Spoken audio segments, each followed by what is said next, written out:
That Evening Sun, read by Arliss Howard. Monday is no different from any other weekday in Jefferson now. The streets are paved now, and the telephone and electric companies are cutting down more and more of the shade trees, the water oaks, the maples and locusts and elms, to make room for iron poles bearing clusters of bloated and ghostly and bloodless grapes. And we have a city laundry which makes the rounds on Monday morning, gathering the bundles of clothes into bright-colored, specially made motor cars. The soiled wearing of a whole week now flees apparition-like behind alert and irritable electric horns, with a long diminishing noise of rubber and asphalt like tearing silk, and even the Negro women who still take in white people's washing after the old custom fetch and deliver it in automobiles. But 15 years ago, on Monday morning, the quiet, dusty, shady streets would be full of Negro women with, balanced on their steady, turbaned heads, bundles of clothes tied up in sheets, almost as large as cotton bales, carried so without touch of hand between the kitchen door of the White House and the blackened washpot beside a cabin door in Negro Hollow. Nancy would set her bundle on the top of her head, then upon the bundle in turn she would set the black straw sailor hat which she wore winter and summer. She was tall, with a high, sad face, sunken a little where her teeth were missing. Sometimes we would go a part of the way down the lane and across the pasture with her to watch the balanced bundle and the hat that never bobbed nor wavered, even when she walked down into the ditch and up the other side and stooped through the fence. She would go down on her hands and knees and crawl through the gap, her head rigid, up-tilted, the bundle steady as a rock or a balloon, and rise to her feet again and go on. Sometimes the husbands of the washing women would fetch and deliver the clothes, but Jesus never did that for Nancy, even before Father told him to stay away from our house, even when Dilsey was sick and Nancy would come to cook for us. And then about half the time we'd have to go down the lane to Nancy's cabin and tell her to come on and cook breakfast. We would stop at the ditch because Father told us not to have anything to do with Jesus. He was a short black man with a razor scar down his face. And we would throw rocks at Nancy's house until she came to the door, leaning her head around it without any clothes on. "What y'all mean, chunk of my house?" Nancy said. "What you little devil mean?" "Father says for you to come on and get breakfast," Caddy said. "Father says it's over half an hour now, and you got to come this minute." "I ain't studying no breakfast," Nancy said. "I going to get my sleep out." "I bet you're drunk," Jason said. "Father says you're drunk. Are you drunk, Nancy?" "Who says I is?" Nancy said. "I got to get my sleep out. I ain't studying no breakfast." So after a while, we quit chunking the cabin and went back home. When she finally came, it was too late for me to go to school, so we thought it was whiskey until that day they arrested her again and they were taking her to jail and they passed Mr. Stovall. He was the cashier in the bank and a deacon in the Baptist church, and Nancy began to say, "When you gonna pay me, white man? When you gonna pay me, white man? It's been 3 times now since you paid me a cent." Mr. Stovall knocked her down, but she kept on saying, "When you gonna pay me, white man? It's been 3 times now since..." until Mr. Stovall kicked her in the mouth with his heel, and the marshal caught Mr. Stovall back, and Nancy lying in the street, laughing. She turned her head and spat out some blood and teeth and said, "It's been 3 times now since he paid me a cent." That was how she lost her teeth. And all that day they told about Nancy and Mr. Stovall, and all that night the ones that passed the jail could hear Nancy singing and yelling. They could see her hands holding to the window bars, and a lot of them stopped along the fence, listening to her and to the jailer trying to make her stop. She didn't shut up until almost daylight, when the jailer began to hear a bumping and scraping upstairs, and he went up there and found Nancy hanging from the window bar. He said that it was cocaine and not whiskey, because no nigger would try to commit suicide unless he's full of cocaine, because a nigger full of cocaine wasn't a nigger any longer. The jailer cut her down and revived her, then he beat her, whipped her. She had hung herself with her dress. She had fixed it all right, but when they arrested her, she didn't have on anything except a dress, and so she didn't have anything to tie her hands with, and she couldn't make her hands let go of the window ledge. So the jailer heard the noise and ran up there and found Nancy hanging from the window, stark naked, her belly already swelling out a little like a little balloon. When Dilsey was sick in her cabin and Nancy was cooking for us, we could see her apron swelling out. That was before Father told Jesus to stay away from the house. Jesus was in the kitchen, sitting behind the stove with his razor scar on his black face like a piece of dirty string. He said it was a watermelon that Nancy had under her dress. "It never come off your vine, though," Nancy said. "Off of what vine?" Caddy said. "I can cut down that vine it did come off of," Jesus said. "What makes you want to talk like that before these children?" Nancy said. "Why don't you go on to work? You done that. You want Mr. Jason to catch you hanging around his kitchen talking that way for these children?" "Talking what way?" Caddy said. "What vine?" "I can't hang around white man's kitchen," Jesus said, "but white man can hang around mine. White man can come in my house, but I can't stop him. When white man want to come in my house, I ain't got no house. I can't stop him, but he can't kick me out in it. He can't do that."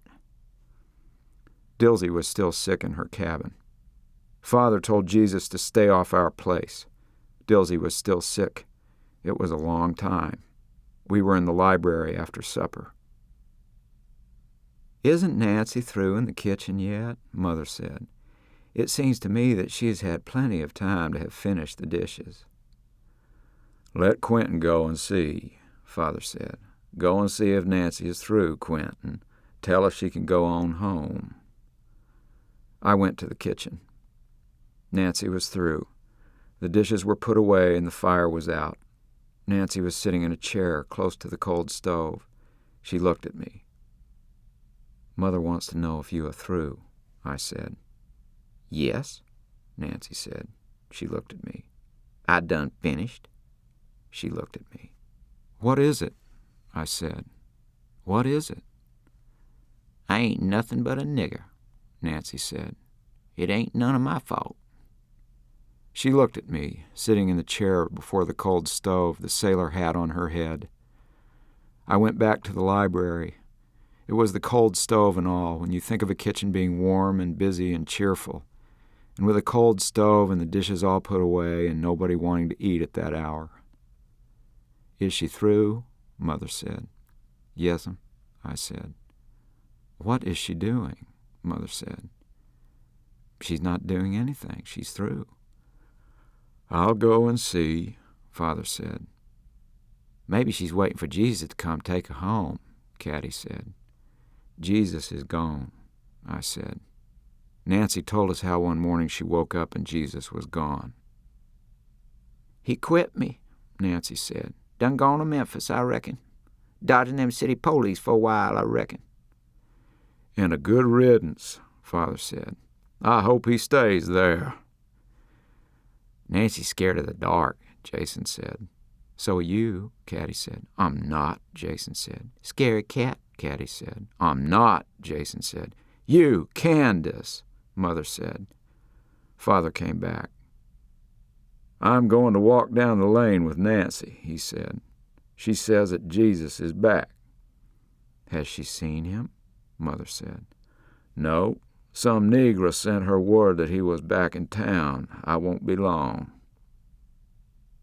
"You'll leave me alone to take Nancy home?" Mother said. "Is her safety more precious to you than mine?" "I won't be long," Father said. "You'll leave these children unprotected with that Negro about?" "I'm going too," Caddy said. "Let me go, Father." "What would he do with them if he were unfortunate enough to have them?" Father said. "I want to go too," Jason said. "Jason," Mother said. She was speaking to Father. You could tell that by the way she said the name. Like she believed that all day Father had been trying to think of doing the thing she wouldn't like the most, and that she knew all the time that after a while he would think of it. I stayed quiet because Father and I both knew that Mother would want him to make me stay with her if she just thought of it in time. So Father didn't look at me. I was the oldest. I was 9 and Caddy was 7 and Jason was 5. "Nonsense," Father said. "We won't be long." Nancy had her hat on. We came to the lane. Jesus always been good to me, Nancy said. Whenever he had $2, one of them was mine. We walked in the lane. If I can just get through the lane, Nancy said, I'll be all right then. The lane was always dark. This is where Jason got scared on Halloween, Caddy said. I didn't, Jason said. Can't Aunt Rachel do anything with him? Father said. Aunt Rachel was old. She lived in a cabin beyond Nancy's by herself. She had white hair and she smoked a pipe in the door all day long. She didn't work any more. They said she was Jesus' mother. Sometimes she said she was, and sometimes she said she wasn't any kin to Jesus. Yes, you did, Caddy said. You were scareder than Phroney. You were scareder than TP even. Scareder than niggers. Can't nobody do nothing with him, Nancy said. He say I done woke up the devil in him and ain't but one thing going to lay it down again. Well, he's gone now, Father said. There's nothing for you to be afraid of now. And if you just let white men alone. Let what white men alone? Caddy said. How let them alone? He ain't going nowhere, Nancy said. I can feel him. I can feel him now in his lane. He hearing us talk, every word, hid somewhere waiting. I ain't seen him and I ain't going to see him again but once more with that razor in his mouth. That razor on that string down his back, inside his shirt. And then I ain't going to be even surprised. I wasn't scared, Jason said. If you'd behaved yourself, you'd have kept out of this, Father said. But it's all right now. He's probably in St. Louis now. Probably got another wife by now and forgot all about you. If he has, I better not find out about it, Nancy said. I'd stand there right over them, and every time he whopped her, I'd cut that arm off. I'd cut his head off, and I'd slit her belly, and I'd shove... Hush, Father said. Slit whose belly, Nancy? Caddy said. I wasn't scared, Jason said. I'd walk right down this lane by myself. Yeah, Caddy said. You wouldn't dare to put your foot down in it if we were not here, too. Dilsey was still sick, so we took Nancy home every night until Mother said, "How much longer is this going on? I to be left alone in this big house while you take home a frightened Negro?" We fixed a pallet in the kitchen for Nancy. One night we waked up, hearing the sound. It was not singing and it was not crying coming up the dark stairs. There was a light in Mother's room, and we heard Father going down the hall, down the back stairs, and Caddy and I went into the hall. The floor was cold. Our toes curled away from it while we listened to the sound. It was like singing, and it wasn't like singing, like the sounds that Negroes make. Then it stopped, and we heard Father going down the back stairs, and we went to the head of the stairs. Then the sound began again in the stairway, not loud, and we could see Nancy's eyes halfway up the stairs against the wall. They looked like cat's eyes do, like a big cat against the wall, watching us. When we came down the steps to where she was, she quit making the sound again, and we stood there until Father came back up from the kitchen with his pistol in his hand. He went back down with Nancy, and they came back with Nancy's pallet. We spread the pallet in our room. After the light in Mother's room went off, we could see Nancy's eyes again. "Nancy," Caddy whispered. "Are you asleep, Nancy?" Nancy whispered something. It was oh or no, I don't know which. Like nobody had made it, like it came from nowhere and went nowhere, until it was like Nancy was not there at all, that I had looked so hard at her eyes on the stairs that they had got printed on my eyeballs, like the sun does when you've closed your eyes and there is no sun. "Jesus," Nancy whispered. "Jesus." "Was it Jesus?" Caddy said. "Did he try to come into the kitchen?" "Jesus," Nancy said, like this. "Jesus," until the sound went out, like a match or a candle does. "It's the other Jesus she means," I said. "Can you see us, Nancy?" Caddy whispered. "Can you see our eyes, too?" "I ain't nothing but a nigger," Nancy said. "God knows. God knows." "What did you see down there in the kitchen?" Caddy whispered. "What tried to get in?" "God knows," Nancy said. We could see her eyes. God knows. Dilsey got well. She cooked dinner. You better stay in bed a day or two longer, Father said. What for? Dilsey said. If I'd been a day later, this place would be the rack and ruin. Get on out of here now and let me get my kitchen straight again. Dilsey cooked supper, too, and that night, just before dark, Nancy came into the kitchen. How do you know he's back? Dilsey said. You ain't seen him. Jesus is a nigger, Jason said. I can feel him, Nancy said. I can feel him laying yonder in the ditch. Tonight? Dilsey said. Is he there tonight? Dilsey's a nigger, too, Jason said. You try to eat something, Dilsey said. I don't want nothing, Nancy said. I ain't a nigger, Jason said. Drink some coffee, Dilsey said. She poured a cup of coffee for Nancy. Do you know he's out there tonight? How come you know it's tonight? I know, Nancy said. He's there waiting. I know. I done lived with him too long. I know what he's fixing to do before he knows it himself. Drink some coffee, Dilsey said.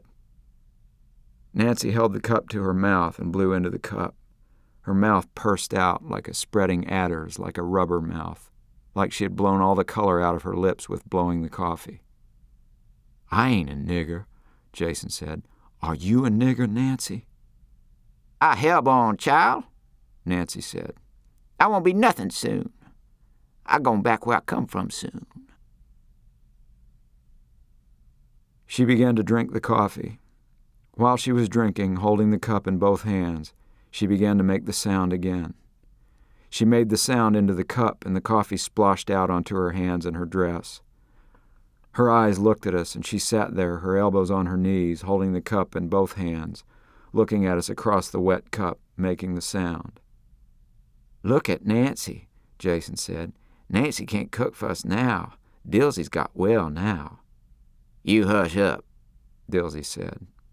Nancy held the cup in both hands, looking at us, making the sound, like there were two of them, one looking at us and the other making the sound. Why don't you let Mr. Jason telephone the marshal? Dilsey said. Nancy stopped then, holding the cup in her long brown hands. She tried to drink some coffee again, but it splashed out of the cup onto her hands and her dress, and she put the cup down. Jason watched her. I can't swallow it, Nancy said. I swallows, but it won't go down me. You go down to the cabin, Dilsey said. Fronie'll fix you a pallet, and I'll be there soon. Won't no nigger stop him, Nancy said. I ain't a nigger, Jason said. Am I, Dilsey? I reckon not, Dilsey said. She looked at Nancy. I don't reckon so. What are you going to do then? Nancy looked at us. Her eyes went fast, like she was afraid there wasn't time to look, without hardly moving at all. She looked at us, at all three of us, at one time. You remember that night I stayed in y'all's room? She said. She told about how we'd waked up early the next morning and played. We had to play quiet on her pallet until Father woke up and it was time to get breakfast. Go and ask your ma to let me stay here tonight, Nancy said. I won't need no pallet. We can play some more. Caddy asked Mother. Jason went too. I can't have Negroes sleeping in the bedrooms, Mother said. Jason cried. He cried until Mother said he couldn't have any dessert for 3 days if he didn't stop. Then Jason said he would stop if Dilsey would make a chocolate cake. Father was there. Why don't you do something about it, Mother said. What do we have officers for? Why is Nancy afraid of Jesus? Caddy said. Are you afraid of Father, Mother? What could the officers do? Father said. If Nancy hasn't seen him, how could the officers find him? Then why is she afraid? Mother said. She says he is there. She says she knows he's there tonight. Yet we pay taxes, Mother said. I must wait here alone in this big house while you take a Negro woman home. You know that I am not lying outside with a razor, Father said. I'll stop if Dilsey will make a chocolate cake, Jason said. Mother told us to go out, and Father said he didn't know if Jason would get a chocolate cake or not, but he knew what Jason was going to get in about a minute. We went back to the kitchen and told Nancy. Father said for you to go home and lock the door and you'll be all right, Caddy said. All right from what, Nancy? Is Jesus mad at you? Nancy was holding the coffee cup in her hands again, her elbows on her knees and her hands holding the cup between her knees. She was looking into the cup. What have you done that made Jesus mad? Caddy said. Nancy let the cup go. It didn't break on the floor, but the coffee spilled out, and Nancy sat there with her hands still making the shape of the cup. She began to make the sound again, not loud, not singing and not unsinging. We watched her. Here, Dilsey said. You quit that now. You get a hold of yourself. You wait here. I'm going to get Versa walk home with you. Dilsey went out. We looked at Nancy. Her shoulders kept shaking, but she quit making the sound. We watched her. What's Jesus going to do to you? Caddy said. He went away. Nancy looked at us. We had fun that night I stayed in y'all's room, didn't we? I didn't, Jason said. I didn't have any fun. You were asleep in Mother's room, Caddy said. You were not there. Let's go down to my house and have some more fun, Nancy said. Mother won't let us, I said. It's too late now. Don't bother her, Nancy said. We can tell her in the morning. She won't mind. She wouldn't let us, I said. Don't ask her now, Nancy said. Don't bother her now. She didn't say we couldn't go, Caddy said. We didn't ask, I said. If you go, I'll tell, Jason said. We have fun, Nancy said. They won't mind, just at my house. I've been working for y'all a long time. They won't mind. I'm not afraid to go, Caddy said. Jason's the one that's afraid. He'll tell. I'm not, Jason said. Yes, you are, Caddy said. You'll tell. I won't tell, Jason said. I'm not afraid. Jason ain't afraid to go with me, Nancy said. Is you, Jason? Jason is going to tell, Caddy said. The lane was dark. We passed the pasture gate. I bet if something was to jump out from behind that gate, Jason would holler. I wouldn't, Jason said. We walked down the lane. Nancy was talking loud. What are you talking so loud for, Nancy? Caddy said. Who? Me? Nancy said. Listen to Quentin and Caddy and Jason saying I'm talking loud. You talk like there's 5 of us here, Caddy said. You talk like Father's here, too. Who? Me talking loud, Mr. Jason? Nancy said. Nancy called Jason Mister, Caddy said. Listen how Caddy and Quentin and Jason talk, Nancy said. We're not talking loud, Caddy said. You're the one who's talking like Father. Hush, Nancy said. Hush, Mr. Jason. Nancy called Jason Mister again. Hush, Nancy said. She was talking loud when we crossed the ditch and stooped through the fence where she used to stoop through with the clothes on her head. Then we came to her house. We were going fast then. She opened the door. The smell of the house was like the lamp, and the smell of Nancy was like the wick, like they were waiting for one another to begin to smell. She lit the lamp and closed the door and put the bar up. Then she quit talking loud, looking at us. What are we going to do? Caddy said. What do y'all want to do? Nancy said. You said we would have some fun, Caddy said. There was something about Nancy's house, something you could smell besides Nancy in the house. Jason smelled it even. I don't want to stay here, he said. I want to go home. Go home then, Caddy said. I don't want to go by myself, Jason said. We going to have some fun, Nancy said. How? Caddy said. Nancy stood by the door. She was looking at us, only it was like she had emptied her eyes, like she had quit using them. What do you want to do? She said. Tell us a story, Caddy said. Can you tell a story? Yes, Nancy said. Tell it, Caddy said. We looked at Nancy. You don't know any stories. Yes, Nancy said. Yes, I do. She came and sat in a chair before the hearth. There was a little fire there. Nancy built it up when it was already hot inside. She built a good blaze. She told a story. She talked like her eyes looked, like her eyes watching us and her voice talking to us did not belong to her, like she was living somewhere else, waiting somewhere else. She was outside the cabin. Her voice was inside, in the shape of her, the Nancy that could stoop under a barbed wire fence with a bundle of clothes balanced on her head as though without weight, like a balloon, was there. But that was all. And so this here queen come walking up to the ditch where that bad man was hiding. She was walking up to the ditch, and she say, if I could just get past this here ditch, was what she say. What ditch? Caddy said. A ditch like that one out there? Why did a queen want to go into a ditch? To get to her house, Nancy said. She looked at us. She had to cross the ditch to get into her house quick and bar the door. Why did she want to go home and bar the door?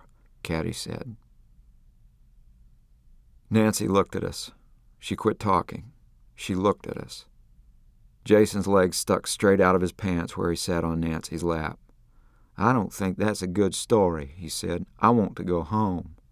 Maybe we had better, Caddy said. She got up from the floor. I bet they are looking for us right now. She went toward the door. No, Nancy said. Don't open it. She got up quick and passed Caddy. She didn't touch the door or the wooden bar.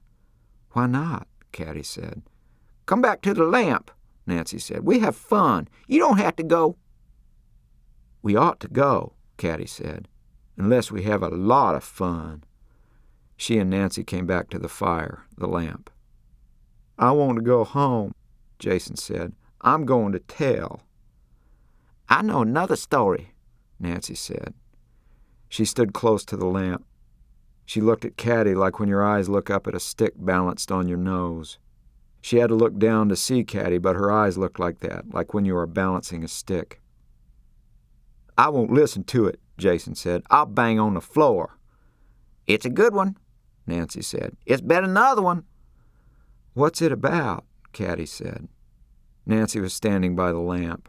Her hand was on the lamp against the light, long and brown. Your hand is on that hot globe, Caddy said. Don't it feel hot to your hand? Nancy looked at her hand on the lamp chimney. She took her hand away, slow. She stood there looking at Caddy, wringing her long hand as though it were tied to her wrist with a string. Let's do something else, Caddy said. I want to go home, Jason said. I got some popcorn, Nancy said. She looked at Caddy and then at Jason and then at me and then at Caddy again. I got some popcorn. I don't like popcorn, Jason said. I'd rather have candy. Nancy looked at Jason. You can hold the popper. She was still wringing her hand. It was long and limp and brown. All right, Jason said. I'll stay a while if I can do that. Caddy can't hold it. I want to go home again if Caddy holds the popper. Nancy built up the fire. Look at Nancy putting her hands in the fire, Caddy said. What's the matter with you, Nancy? I got popcorn, Nancy said. I got some. She took the popper from under the bed. It was broken. Jason began to cry. Now we can't have any popcorn, he said. We ought to go home anyway, Caddy said. Come on, Quentin. Wait, Nancy said. Wait, I can fix it. Don't you want to help me fix it? I don't think I want any, Caddy said. It's too late now. You help me, Jason, Nancy said. Don't you want to help me? No, Jason said. I want to go home. Hush, Nancy said. Hush. Watch me. I can fix it so Jason can hold it and pop the corn. She got a piece of wire and fixed the popper. It won't hold good, Caddy said. Yes, it will, Nancy said. Y'all watch. Y'all help me share some corn. The popcorn was under the bed, too. We shelled it into the popper, and Nancy helped Jason hold the popper over the fire. It's not popping, Jason said. I want to go home. You wait, Nancy said. It'll begin to pop. We have fun then. She was sitting close to the fire. The lamp was turned up so high it was beginning to smoke. "Why don't you turn it down some?" I said. It's all right, Nancy said. I'll clean it. Y'all wait. The popcorn will start in a minute. "I don't believe it's going to start," Caddy said. "We ought to start home anyway. They'll be worried." No, Nancy said. It's going to pop. Dilsey will tell them y'all with me. I've been working for y'all a long time. They won't mind if y'all at my house. You wait now. It'll start popping any minute now. Then Jason got some smoke in his eyes and he began to cry. He dropped the popper into the fire. Nancy got a wet rag and wiped Jason's face, but he didn't stop crying. Hush, she said. Hush. But he didn't hush. Caddy took the popper out of the fire. "It's burned up," she said. "You'll have to get some more popcorn, Nancy." Did you put all of it in? Nancy said. "Yes," Caddy said. Nancy looked at Caddy. Then she took the popper and opened it and poured the cinders into her apron and began to sort the grains, her hands long and brown, and we watching her. "Haven't you got any more?" Caddy said. Yes, Nancy said. Yes. Look, this here ain't burnt. All we need to do is... "I want to go home," Jason said. "I'm going to tell." "Hush," Caddy said. We all listened. Nancy's head was already turned toward the barred door, her eyes filled with red lamplight. "Somebody is coming," Caddy said. Then Nancy began to make that sound again, not loud, sitting there above the fire, her long hands dangling between her knees. All of a sudden, water began to come out on her face in big drops, running down her face, carrying in each one a little turning ball of firelight like a spark until it dropped off her chin. "She's not crying," I said. I ain't crying, Nancy said. Her eyes were closed. I ain't crying. Who is it? "I don't know," Caddy said. She went to the door and looked out. "We've got to go now," she said. "Here comes Father." "I'm going to tell," Jason said. "Y'all made me come." The water still ran down Nancy's face. She turned in her chair. Listen, tell him. Tell him we are going to have fun. Tell him I take good care of y'all until in the morning. Tell him to let me come home with y'all and sleep on the floor. Tell him I won't need no pallet. We'll have fun. You remember last time how we had so much fun. "I didn't have fun," Jason said. "You hurt me. You put smoke in my eyes. I'm going to tell." Father came in. He looked at us. Nancy did not get up. Tell him, she said. "Caddy made us come down here," Jason said. "I didn't want to." Father came to the fire. Nancy looked up at him. "Can't you go to Aunt Rachel's and stay?" he said. Nancy looked up at Father, her hands between her knees. "He's not here," Father said. "I would have seen him. There's not a soul in sight." He in the ditch, Nancy said. He waiting in the ditch yonder. "Nonsense," Father said. He looked at Nancy. "Do you know he's there?" I got the sign, Nancy said. "What sign?" I got it. It was on the table when I come in. It was a hog bone with blood meat still on it, laying by the lamp. He's out there. When y'all walk out that door, I gone. "Gone where, Nancy?" Caddy said. "I'm not a tattletale," Jason said. "Nonsense," Father said. He out there, Nancy said. He looking through that window this minute, waiting for y'all to go. Then I gone. "Nonsense," Father said. "Lock up your house and we'll take you on to Aunt Rachel's." "'Twon't do no good," Nancy said. She didn't look at Father now, but he looked down at her long, limp, moving hands. "Putting it off won't do no good." "Then what do you want to do?" Father said. I don't know, Nancy said. I can't do nothing. Just put it off. And that don't do no good. I reckon it belong to me. I reckon what I going to get ain't no more than mine. "Get what?" Caddy said. "What's yours?" "Nothing," Father said. "You all must get to bed." "Caddy made me come," Jason said. "Go on to Aunt Rachel's," Father said. It won't do no good, Nancy said. She sat before the fire, her elbows on her knees, her long hands between her knees.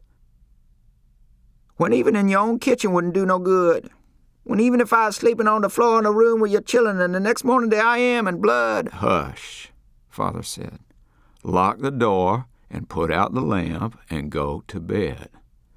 I scared of the dark, Nancy said. I scared for it to happen in the dark. You mean you're going to sit right here with the lamp lighted? Father said. Then Nancy began to make the sound again, sitting before the fire, her long hands between her knees. Ah, damnation, Father said. Come along, children. It's past bedtime. When y'all go home, I gone, Nancy said. She talked quieter now, and her face looked quiet like her hands. Anyway, I got my coffin money saved up with Mr. Lovelady. Mr. Lovelady was a short, dirty man who collected the Negro insurance, coming around to the cabins or the kitchens every Saturday morning to collect 15 cents. He and his wife lived at the hotel. One morning his wife committed suicide. They had a child, a little girl. He and the child went away. After a week or two, he came back alone. We would see him going along the lanes in the back streets on Saturday mornings. Nonsense, Father said. You'll be the first thing I see in the kitchen tomorrow morning. You see what you see, I reckon, Nancy said. But it would take the Lord to say what that would be. We left her, sitting before the fire.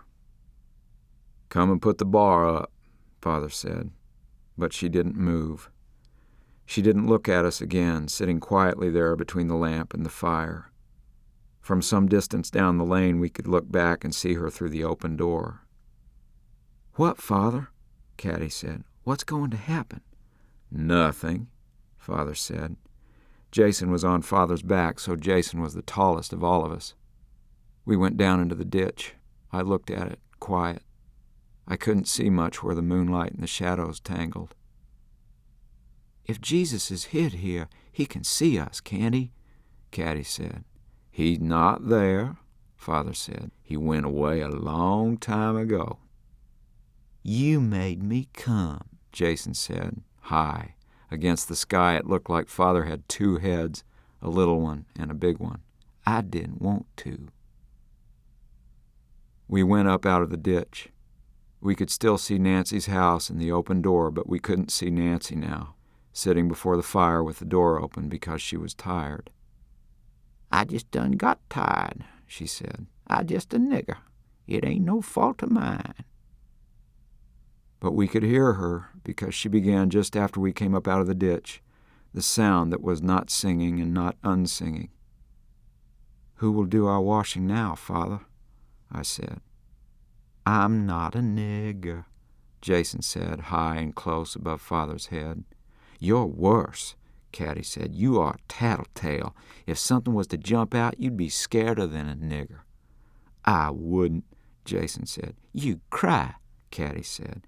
Caddy, Father said. I wouldn't, Jason said. Scaredy cat, Caddy said. Candace, Father said.